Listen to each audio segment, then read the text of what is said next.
So, hi everyone! Napakatagal ko nang walang update dito sa YouTube. So, i-share ko na lang yung nangyari ng buong March 2025. Medyo busy kasi ang lola nyo, kaya ayan. So, ayan, nagtanim nga pala ako ng kangkong dun sa previous video ko. And ayan na siya. May mga tubo na siya, may mga dahon na. Tapos yung kamatis ko, itong mga kamatis na to guys, ano lang, yung mga tubo-tubo lang dun sa mga tinatapon kong buto. Yan. And then, dito rin nag-celebrate ng birthday yung parents ko. Yan. Happy birthday!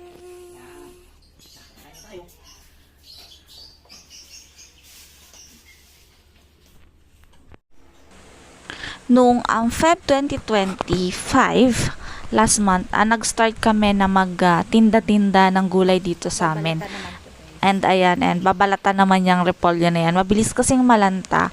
And then, yan yung mga unang ibinenta namin. Mga basic na kailangan sa pagluluto, sibuyas, bawang, at mga gulay.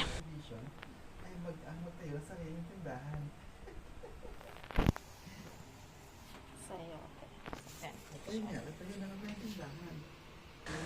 Alam nyo guys, napakabilis ng mga pangyayari, napakabilis ng isang buwan. Actually, itong video na ito ay March, ine-edit ko na ngayon at ma-upload ng April. So, ayan, yung mga gulay na paninda namin, dahil nga sa sobrang init, nilalagay ko rin yan sa ref para kahit papano ma-preserve sila. Sweet time. Syempre, yung pag-grocery namin, pag-check ng mga price, kasi balak namin na dugtungan pa or lawakin pa ang aming sari-sari store, Gulayan store. And then, nag-order kami niyan Christmas light para mas maliwanag sa gabi dito sa bahay namin. So, solar yan. Order ko lang yan, namin yan sa Orange Up and 50 pesos lang yan. Ganyan sa gabi ang aming bahay. May mga pailaw.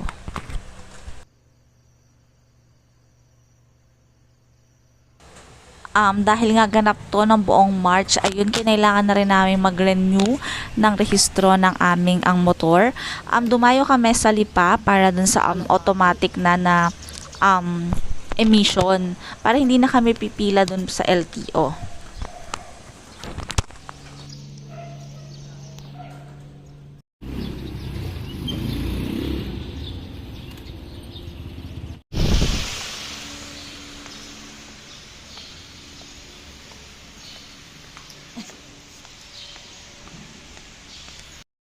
May pa-free coffee. And dahil Batangas yun, syempre well known sila sa kaping barako. May pa free coffee sila.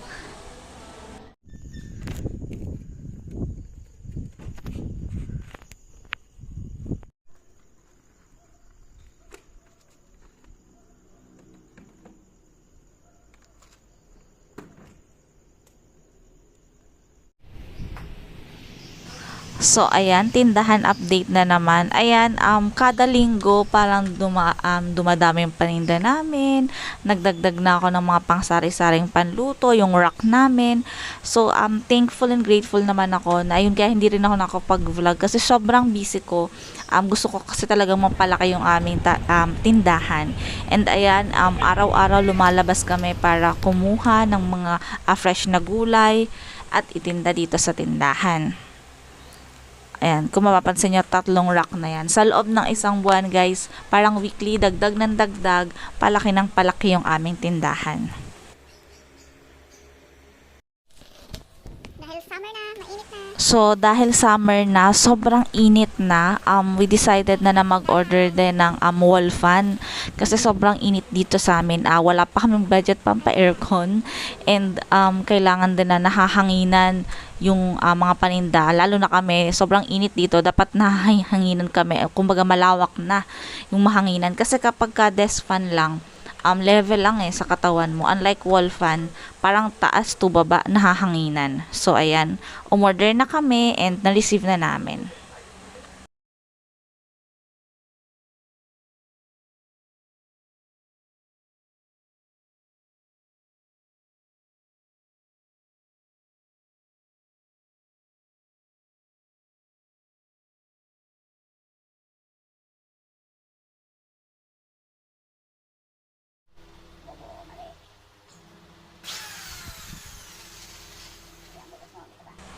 So, yung asawa ko na lang din yung kabit ng wall fan namin.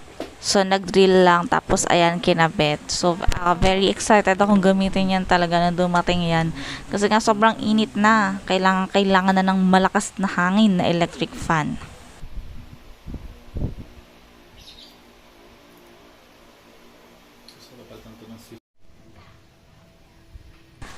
So, after ilang weeks, ayan na agad guys yung aking kamatis at kangkong. Actually, ready to harvest na yan. Dahil nga hindi ako masyado nakakapag-update, lumaki na. Pati yan, nagkaroon na rin ako ng ampalaya.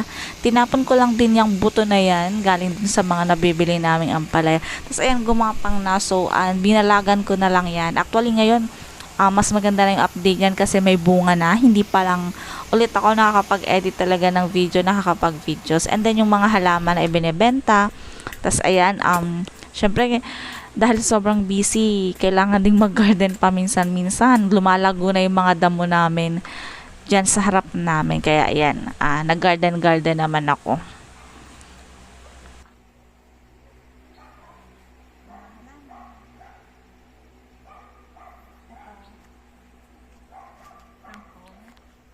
I-harvest ko na to later. Kakat ko siya.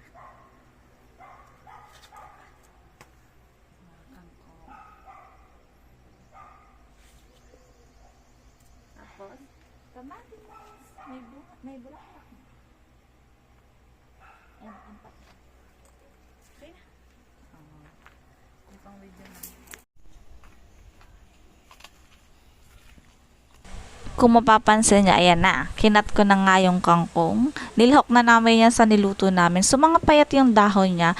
Actually, try lang talaga. First time kong magtanim ng kangkong. Sa maliliit na pots ko pa siya tinanim. Pero, ang good thing, ayan, diba?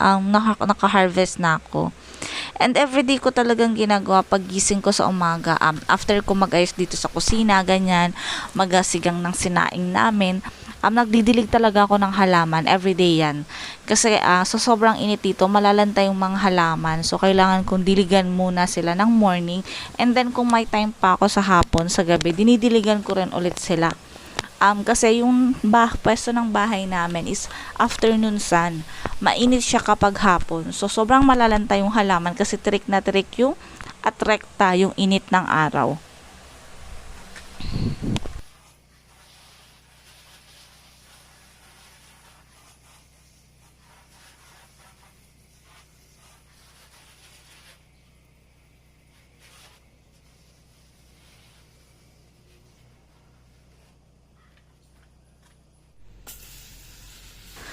So, isa nga pala pa sa main reason kung bakit hindi rin ako nakakapag-videos upload is wala pa kaming internet provider dito sa subdivision.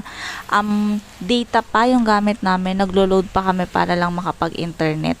So, ayun, medyo hindi na rin ako nakapag-video kasi alam ko naman na hindi ko rin talaga ma-upload. Kailangan ko pa umuwi sa amin para mag-upload. Medyo busy nga ngayon. Kaya, ayan, kung konting clips lang yung mga nabigay ko. Marami na nga naghahanap ng update pero sa ngayon, ito na lang muna talaga yung mabibigay kong update, especially dito sa subdivision.